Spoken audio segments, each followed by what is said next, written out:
Euclid विभाजन algorithm. तो सबसे पहले हम लोग ये समझेंगे कि एल्गोरिथम क्या होता है। एल्गोरिथम का मतलब होता है किसी भी प्रॉब्लम को सॉल्व करने के लिए कुछ स्टेप्स डिफाइन किए जाते हैं जिसकी हेल्प से हम उस टाइप की प्रॉब्लम को सॉल्व कर सकते हैं। यहाँ हम डिस्कस करेंगे यूक्लिड विभाजन एल्गोरिथम। इसकी मदद से हम HCF को कैलकुलेट करेंगे। कोई भी दो नंबर्स हैं हमारे पास A और B, तो उनका HCF एक ऐसा नंबर होता है जो उन दोनों नंबरों को पूरी तरह से डिवाइड करता है और ऐसे सबसे बड़े नंबर को हम बोलते हैं उसका HCF। इसको कैलकुलेट करने के लिए जो मेथड हम लोग पहले यूज़ करते थे वो था अभाज्य गुणनखंडन का। लेकिन उस मेथड से क्या होता है, जो बड़े नंबर्स हैं उनका HCF कैलकुलेट करने में दिक्कत होती है। तो अब हम देखेंगे कि यूक्लिड डिवीजन मेथड से कैसे इसको हम इजीली कर सकते हैं। तो हमने अपने एग्जाम्पल में दो नंबर्स लिए हैं 455 और 42। इन दोनों में से सबसे पहले हम ये देखेंगे कि बड़ा नंबर कौन सा है। बड़े नंबर को छोटे नंबर से डिवाइड करेंगे लंबी विभाजन प्रक्रिया से। तो यहाँ जब हमने इसे डिवाइड किया तो हमारे पास जो शेषफल आया वो आया 35। इसे हम यूक्लिड विभाजन प्रमेय की मदद से इस तरह से लिख सकते हैं। तो HCF निकालने के लिए ये ज़रूरी है कि यहाँ जो शेषफल आ रहा है ये ज़ीरो आ जाए। जब तक ये ज़ीरो नहीं आएगा हम इस प्रोसेस को करते रहेंगे। तो अब हमने यहाँ 35 से पिछले भाजक को डिवाइड किया। अब हम देखेंगे कि क्या अब हमें ज़ीरो मिला, लेकिन अभी भी ज़ीरो नहीं आया। अब जो हमारा शेषफल आया है वो है 7। अब हम 7 से पिछले भाजक यानी कि 35 को डिवाइड करेंगे और इस बार जो शेषफल है वो है 0। इसका मतलब r इक्वल टू 0। जैसे ही यहाँ पर 0 आएगा हम इस प्रक्रिया को यहीं रोक देंगे और यहाँ जो भी भाजक होगा उसे ही इन दोनों संख्याओं का HCF कहेंगे।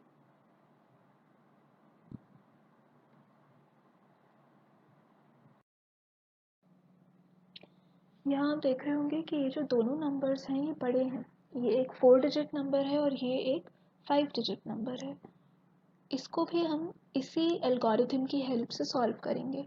तो सबसे पहले स्टेप में हम अपना बड़ा नंबर देखेंगे, इसको छोटे नंबर से हम डिवाइड करेंगे। तो ऐसा करने पर हमने देखा कि जो शेषफल आया वो 0 नहीं आया। तो अब हम इससे क्या करेंगे, जो पिछला भाजक है उसे डिवाइड करेंगे।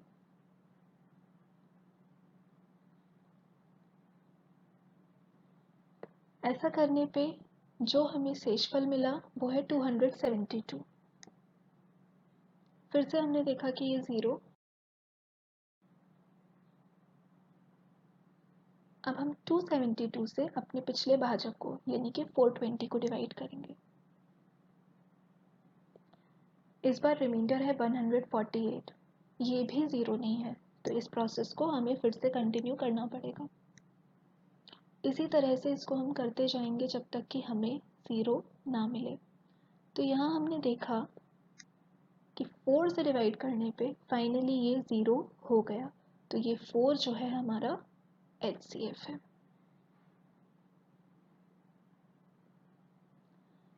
सबसे पहले स्टेप में हमारे पास ये दो नंबर्स थे। इस पर यूक्लिड प्रमेय का लगाने पर Q आया 3 और R आया 420।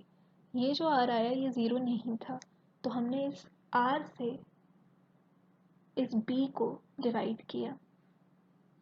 तो अब नई सिचुएशन में 4052 को 420 इंटू 9 प्लस 272 इस तरह से डिवाइड करने पे हमें मिला। फिर से ये 0 नहीं था, दोबारा किया इसको। इस तरह से हम इसको तब तक करते गए जब तक कि हमें ये 0 नहीं मिला। ज़ीरो आने पर जो भाजक है या जो b है उसको हम बोलते हैं HCF। तो ये था यूक्लिड विभाजन एल्गोरिथम।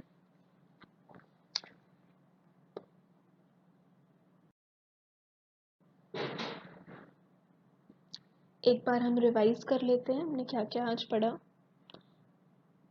हम लोगों ने आज दो टॉपिक्स कवर किए हैं। पहला है यूक्लिड विभाजन प्रमेय का और दूसरा यूक्लिड विभाजन एल्गोरिथम की सहायता से HCF को कैलकुलेट करना। यूक्लिड विभाजन प्रमेय का में हमने पढ़ा कि अगर हमारे पास दो धनात्मक पूर्णांक हैं a और b, तो इनके लिए ऐसे अद्वितीय पूर्ण संख्याएं q और r हैं कि हम a को bq प्लस r के फॉर्म में लिख सकते हैं और यहाँ r के ऊपर ये कंडीशन लगती है कि r b से छोटा होगा और 0 से बड़ा या उसके बराबर हो सकता है। इसके बाद हमने पढ़ा यूक्लिड विभाजन एल्गोरिथम की सहायता से हम HCF को कैसे निकालेंगे।